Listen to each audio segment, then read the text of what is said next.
Kabayan, pag nag-abroad ka, sasampalin ka ng hirap ng buhay na akala mo dati pa chill-chill lang. Marirealize mo na yung salitang hindi pinupulot ang pera na dati naririnig mo lang sa mga magulang mo.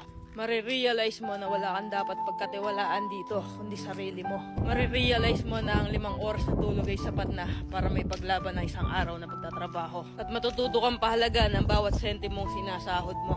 Matututo kang magtiis at magpasensya kahit minsan ikaw ang nasa tama. Matututo kang maging independent o mag-isa dahil wala ka namang aasahan dito kundi sarili mo lang. Matututo ka rin ditong lumaban kahit ayaw mo na at hindi mo na kaya pero wala ka pa rin choice. Wala kang choice kundi kayanin na lang. Marirealize mo na hindi pala totoo yung sinasabi nila na masarap ang buhay dito sa abroad. Kasi pag nandito ka na, masasabi mo na lang talaga sa sarili mo na ang hirap pala. At totoo din yung sinasabi nilang lahat na nasa abroad ang pera pero wala dito ang saya.